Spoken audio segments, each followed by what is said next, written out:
Olá! Uma avaliação recente mostra que o Brasil está na 78ª posição no ranking sobre igualdade de gênero entre 144 países. Nós estamos atrás, por exemplo, do Chile, da Argentina e do Paraguai. E para saber um pouco mais sobre o que esse dado nos alerta, eu converso agora com Raíla Alves, gerente de empoderamento econômico e gênero da Plan International. Raíla, seja muito bem-vinda aqui ao Cidadania Mulher. Eu que agradeço em nome da Plan International, Paula. Bom, eu começo perguntando e apostando que o Brasil deve ter caído nessa posição no ranking após a pandemia, né? Muitos países devem ter sentido esse baque. Como é que a pandemia impactou nessa questão para o Brasil? O Brasil está numa posição do ranking muito longínqua de onde a gente gostaria de estar, né? Eu acho que não só para o Brasil, mas para o mundo inteiro, sobretudo nessa lógica quando a gente pensa em América Latina e Caribe e África, que são territórios mais impactados por desigualdades estruturais, a gente vê o quanto a pandemia intensificou e acelerou certos indicadores negativos da sociedade. Para as mulheres e meninas, especificamente, pensando aqui no Brasil, a gente viu a dificuldade maior de acessar oportunidades de trabalho. A gente sabe, tem dados da OIT que nos demonstram que na América Latina e no Caribe as mulheres perderam muito os empregos formais, foi uma das maiores regiões que teve essa queda.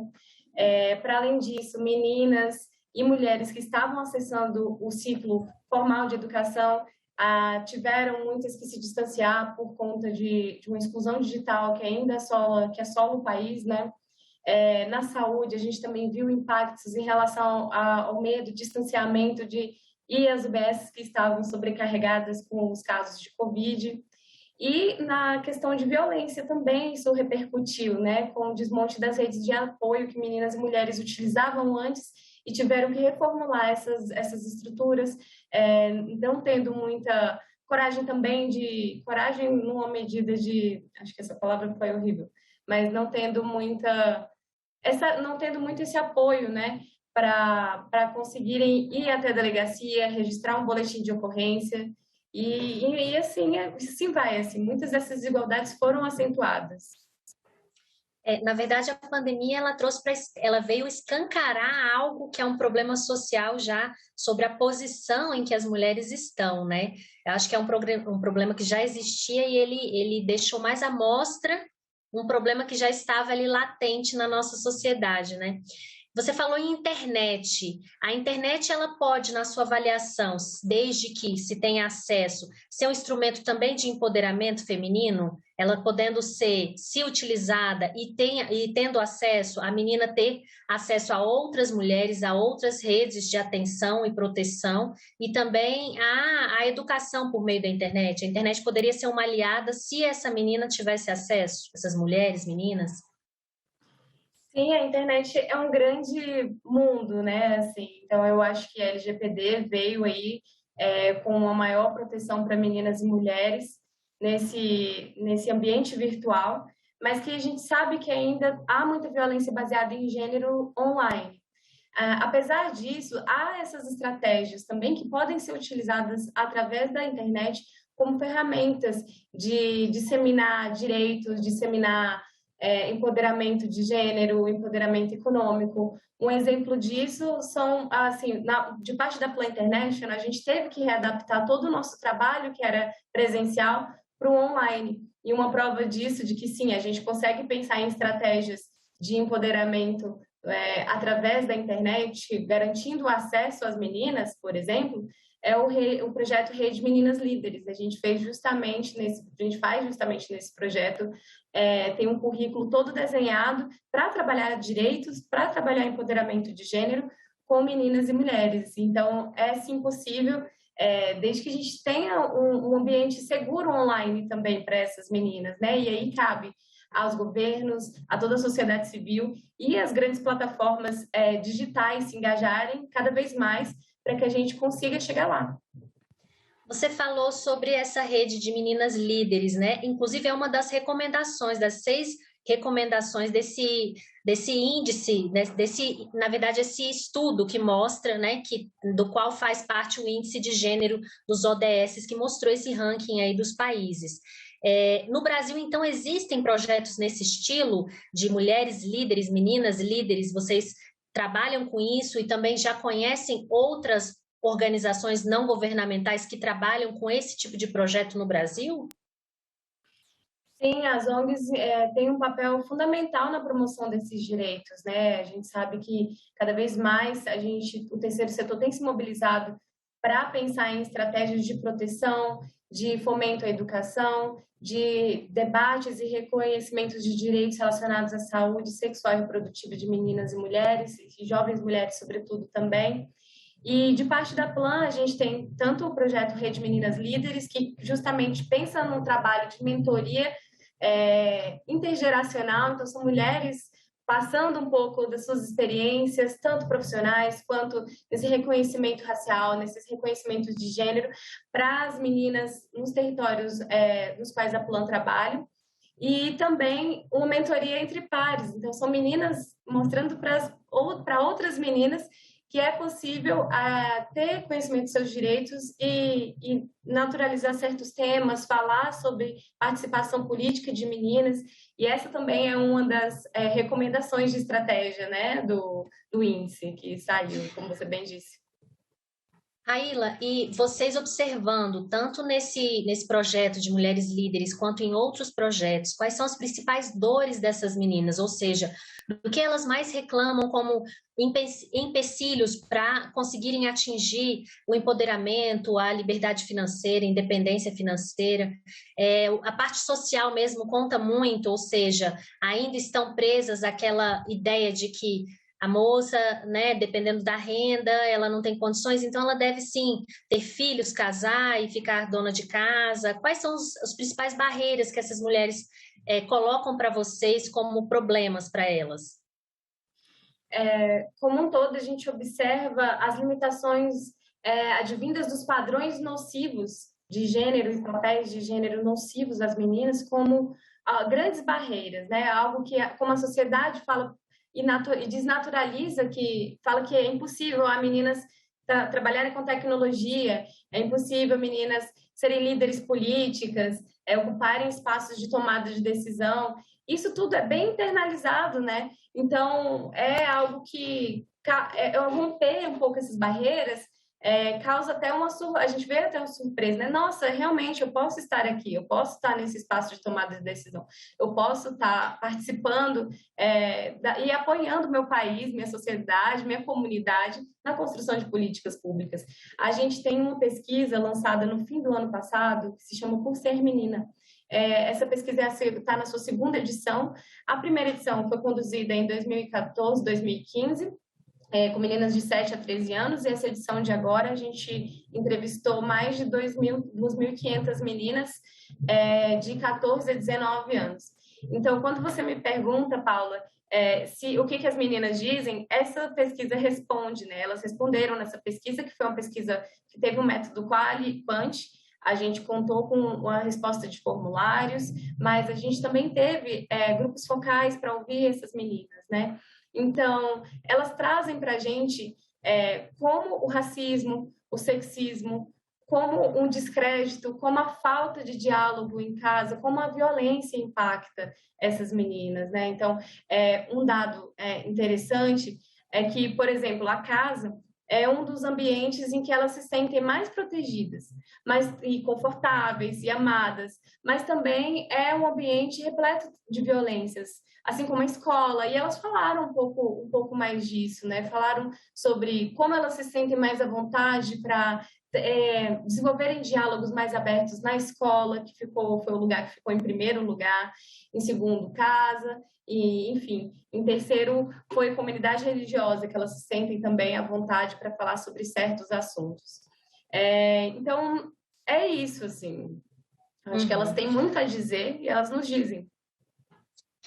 Bom, esse índice que a gente está começando a falar aqui, começou a falar no programa, na verdade, ele avalia os países, 144 países, para ver quem é que está trabalhando rumo àquela agenda para o cumprimento da agenda da ONU de desenvolvimento sustentável em 2030. Na avaliação de vocês, o Brasil ainda precisa de muita coisa para chegar a cumprir essa meta, essa agenda, e os outros países também estão engatinhando, não é isso? Essa pesquisa revelou exatamente isso. Nenhum país está excelente nesse quesito de igualdade de gênero, não é isso? Sim, nenhum país chegou na igualdade de gênero de fato, né? E assim, mas ao mesmo tempo o Brasil está numa posição muito ruim. A gente tem que, e é algo que o índice traz para a gente, é que voltar ao normal, ao novo normal, não é suficiente. A gente tem que se mobilizar e fazer esforços mais radicais para que essas mudanças aconteçam de forma muito mais acelerada do que está acontecendo. Porque se antes já não aconteciam de uma forma rápida, depois da pandemia, muitos países retrocederam, né, em termos do alcance das metas, que são, acho que são 10 metas do ODS 5, que é o ODS de gênero, né, dos 17 dos Objetivos de Desenvolvimento Sustentável. Então, muitos retrocederam, alguns continuaram como estão, mas até esses que continuam como estão, a gente precisa de mais. Então, são mais esforços que devem ser mobilizados para que a gente consiga, de fato, alcançar a igualdade de gênero e proteger meninas e mulheres de violência baseada em gênero. Na avaliação de vocês, é preciso fazer um trabalho não só com mulheres, meninas, mas também com os homens, porque eu acho que é uma questão de cultural, né? É algo que a sociedade como um todo precisa estar atenta, abrir os olhos para isso, né? E talvez a manutenção disso seja feita em casa, seja feito pelo pai, pelos irmãos, e também pelas algumas mulheres ainda são muito machistas, acham que as mulheres, né, condenam quem vai trabalhar, que gosta de ter uma vida mais, né, de liberdade, de assumir cargos e ter menos tempo para a família, então, etc. Na sua avaliação tem que ser um trabalho social como um todo, não só com as mulheres, né? Sim, se a gente considera o sexismo enquanto algo estrutural e estruturante na nossa sociedade, a gente precisa entender que todos e todas nós e todos nós, todo mundo faz parte dessa estrutura. Então, mulheres, sim, podem reproduzir comportamentos machistas e homens também têm que estar engajados como aliados nessa luta, né? E a gente vê, assim, os estudos de gênero nos mostram que os homens também são impactados negativamente por padrões de gêneros nocivos, né? Essa ideia que se tem generalizada de que homens não podem se sentir vulneráveis, homens não podem chorar, né? Ideias que a gente cultua desde a primeira infância, enquanto sociedade, com as nossas crianças, né? Uma hipersexualização, tudo isso nutre nos homens uma falta de não só empatia, mas também determina muito bem, assim, desenvolve certas doenças, como questões relacionadas ao coração. Tem alguns estudos que mostram isso, né? E que mostram que isso prejudica o homem, de não mostrar os sentimentos, de não conseguir desabafar, de não conseguir se entender e analisar muito bem o que está sentindo. Então, todo mundo sai prejudicado, de forma que é um compromisso coletivo enfrentar essa questão.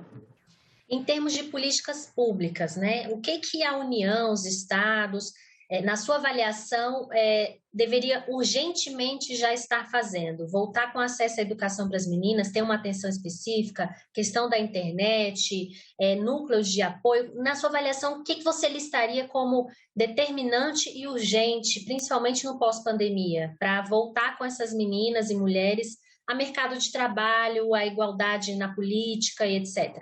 Uhum. A própria pesquisa Por Ser Menina, da Plan International, traz para a gente algumas recomendações baseadas no que as meninas dizem. E uma delas é justamente pensar de uma forma intersetorial e interseccional. É algo que o próprio índice também traz, essa necessidade de a gente analisar problemas com lentes múltiplas, né, para que a gente consiga alcançar todas as meninas, todas as mulheres, todas as pessoas de uma forma geral. Né? Para além de pensar políticas intersetoriais, o índice nos traz que a gente precisa de políticas desiguais para situações desiguais. Né? Então, se a gente tem poucas mulheres acessando espaços de liderança e participação política, a gente tem sim que criar mais ferramentas para que elas consigam acessar esses espaços, né? E para além disso, assim, a gente sempre precisa estar com essa ideia de trabalhar em conjunto, ouvindo as mulheres, ouvindo as meninas com participação política, né? Que elas estejam lá falando o que é melhor para elas, porque ninguém melhor do que nós mesmas para falar sobre algo que nos afeta, né? Então, a gente tem uma experiência muito boa com um projeto chamado Escola de Liderança para as Meninas, que justamente a gente mostra para elas que, sim, vocês podem estar nesses espaços. E, especificamente, no Dia Internacional da Menina, que é no dia 10 de outubro, essas meninas assumem cargos de decisão, assim. Então, a gente já teve meninas que foram delegadas por um dia, que já foram promotoras por um dia, e governadoras por um dia. Isso mostra o resultado desse dia de participação política, é algo positivo para todos os setores e serviços envolvidos, porque a gente consegue abrir um pouco a nossa mente para incluir pessoas que frequentemente não são ouvidas nesses espaços, né? Uhum. Não, e assim, com relação a leis, né? Nós temos infinitas leis, mas ainda, de repente, são insuficientes. Mas na sua avaliação, é preciso mais do que leis, é preciso agir ou ainda a legislação também carece de aprimoramentos? Existe alguma legislação ou alguma parte que vocês detalhariam como necessária para modificar? Assim, o direito, né, as leis acompanham um pouco a sociedade, mas sempre tem um delay, né? Sempre estão olhando para trás enquanto a coisa já aconteceu ou está acontecendo, né? A coisa enquanto fenômeno social. Então, vai ter sempre um pouco dessa diferença. O importante é que a gente não deixe essa diferença virar um abismo, né? Como foi por muitos anos, a gente não tinha uma política, uma lei pensada para promoção de insumos e de absorventes para as meninas. E agora, depois de muita participação da sociedade civil, de meninas, mulheres, pessoas que menstruam sendo ouvidas, a gente tem um projeto de lei que foi aprovado recentemente. Fora isso, a gente também tem essas leis pulverizadas a níveis estaduais, a níveis municipais. A gente teve algumas que vieram antes. Então, contando que a gente sempre vai ter um pouco desse atraso, a gente precisa, para diminuir esse atraso, que meninas sejam ouvidas, que mulheres sejam ouvidas e consultadas sobre quais são suas demandas, né? Então, se eu pudesse, enquanto Raíla, né, enquanto Plan, dar uma sugestão de algum projeto, de alguma ferramenta que eu acho que seria útil, seria um conselho de meninas para o Congresso, um conselho tanto para a Câmara quanto para o Senado. Que legal que seria, né, os nossos líderes, as nossas líderes, nossas lideranças ouvindo as meninas sobre quais são as demandas delas. Tenho certeza que muitas questões interessantes e muitas pautas para PLs iam surgir aí. A Plan tem contato específico com lideranças femininas no Congresso, por exemplo, deputadas, senadoras? Vocês entram em contato para sugerir também sugestões de pauta, de votações, projetos novos? A gente tem especificamente aqui em São Paulo muito contato com a deputada Marina Elô, que é super parceira. Ela recebe vários grupos de meninas no seu gabinete. Já fez o ano passado, no mês internacional das meninas, ela fez uma simulação de uma aprovação de projetos de leis. Então, tudo isso, eu acho que é uma experiência super positiva que a gente traz, mas a gente também tem outros contatos, assim, eu acho que a gente também participa de audiências públicas, a gente está sempre tentando cada vez mais fomentar e ter mais parceiros e parceiras nessa luta, assim. Agora, fala um pouquinho da Plan International. Como é que vocês atuam, em quais áreas, quais tipos de projetos vocês atuam e como acessar esses projetos, quem está nos assistindo, quem tem interesse em participar? Tá.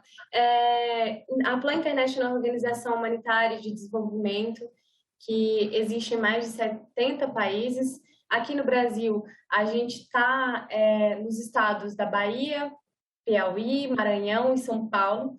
começou com uma organização que prestava apoio diretamente focado em contextos de guerra na Europa, mas a partir disso a gente ampliou um pouco mais o nosso escopo e durante nossas atuações a gente atua tanto em prover essas assistências humanitárias, em projetos de desenvolvimento, mas também elaborando pesquisas, conduzindo pesquisas para que a sociedade civil, para que lideranças políticas estejam bem embasadas sobre qual a situação das questões de crianças e adolescentes nos países. E especificamente, assim, creio que a partir de 2010, 2011, a gente virou um foco um pouco mais para pensar nas meninas, porque justamente essas evidências estavam trazendo para a gente que as meninas têm sido as maiores vulnerabilizadas e excluídas socialmente, né, por várias questões, são muito afetadas. Então, a gente tem, desde então, esse foco nas meninas, mas, de modo geral, a gente trabalha e sempre luta pelos direitos de todas as crianças e todos os adolescentes. Se a gente for pensar, tudo começa na adolescência. Então, se uma menina ela é marginalizada pelo poder público, acaba que ela vira mãe muito cedo, aí vem uma série de outras questões que impactam na vida dela. Ela para de estudar, ela não tem acesso ao trabalho, e aí não pode se desenvolver financeiramente, e aí gera uma questão de dependência até do próprio Estado, né? Com aqueles auxílios. Então, é interessante o cuidado com as meninas, com as crianças, para que elas tenham essa possibilidade de ter uma outra alternativa de futuro, não é isso? Exatamente. Assim, as meninas de hoje, eu falei isso há um tempo atrás, e eu continuo com isso, que as meninas de hoje são as mulheres de amanhã. Então, se a gente investe, se a gente promove possibilidades, provém a essas meninas ferramentas suficientes para que elas tenham acesso a direitos, oportunidades e informações de qualidade para tomar suas decisões sobre seus próprios futuros, suas próprias vidas, com projetos de vida, com trajetórias que não são limitadas por essas opressões estruturais sobre as quais a gente está falando hoje, toda uma sociedade ganha, né? A gente tem um ganho, de fato, social, econômico, quando as meninas estão tendo suas trajetórias amparadas por direitos e acesso a oportunidades de qualidade. Então, é um ganho coletivo.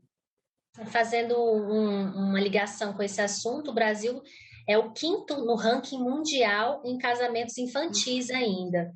É um tema assim ainda muito absurdo, um índice muito absurdo, né? E isso é também levado em conta nessa pesquisa que vocês também, nesse índice que também foi analisado, né? Ou seja, essa questão ainda da mulher ainda está alguém responsável por ela, ou seja, os pais fazem com que elas casem, porque alguns autorizam até a adolescente ou a criança a casar em alguns países, e inclusive no Brasil, a partir dos 16 anos, né? Isso também é levado em conta para calcular esse índice, esse ranking desse índice. Quais outros aspectos são levados em conta para definir em que posição o país vai ficar nesse índice? Tem toda uma metodologia própria para essa definição.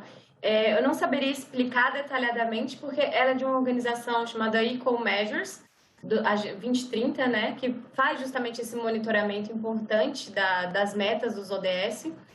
Mas, sim, casamento infantil é um dos indicadores que são levados em consideração, né? E, como você disse, o Brasil está em 5º lugar quando a gente pensa, né, o número de casamentos infantis. E isso vem não só de uma estrutura familiar, mas uma estrutura social coletiva que naturaliza e hipersexualiza meninas, né, desde muito cedo. Então, acho que o primeiro passo para a gente romper isso é desnaturalizar e falar que menina é menina. Independente de já ter menstruado ou não, a menina continua sendo menina e ela precisa viver esse ciclo como tal, com ferramentas suficientes para decidir sobre os seus futuros, sem ter que viver em condições que limitem seu futuro, né? Como a gravidez não intencional na adolescência, que limita as possibilidades de projetos de vida, né? A longo prazo. Então, é uma questão. Agora, você falou que durante a pandemia vocês tiveram que se reorganizar para poder manter os projetos. Vocês perceberam uma diminuição na adesão dessas meninas, a dificuldade nesses projetos durante a pandemia, e já estão retomando, ou você acha que elas ainda não conseguiram totalmente voltar aos projetos? Como é que está isso?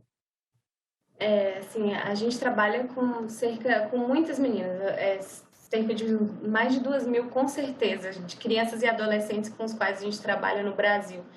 E sim, durante a pandemia a gente teve que se reorganizar para tentar garantir que essa mobilização, que essas adolescentes continuassem mobilizadas, né, nas atividades.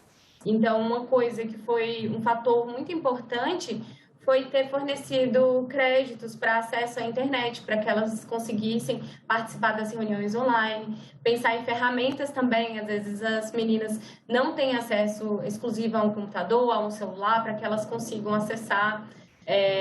E sim, durante a pandemia, eu acho que todas as pessoas que trabalharam de casa ou que ficaram muito expostas às telas, e isso incluindo adolescentes que conseguiam de alguma forma acompanhar as aulas durante a pandemia, né, ficaram sobrecarregadas com essa alta exposição às telas, com esse ambiente online, né? Então, a mobilização é algo realmente complicado nesse contexto, né? Porque a gente está falando de questões de saúde mental, a gente está falando de questões de recursos materiais ou não, que elas tenham ou não para acessar, de um ambiente propício, de dados para armazenar o conteúdo. Então, tudo isso afeta, né? E foi intensificado, essas diferenças foram intensificadas durante a pandemia. Ou seja, mais um desafio para essas meninas, né? Bom, a nossa conversa fica por aqui, mas eu agradeço muito a sua participação, Raíla. E você de casa, se você quer rever esse programa, ou indicar para outras pessoas, ou assistir outros programas, acesse senado.leg.br/TV Senado, ou o nosso canal no YouTube. A gente fica por aqui. Até o próximo Cidadania Mulher.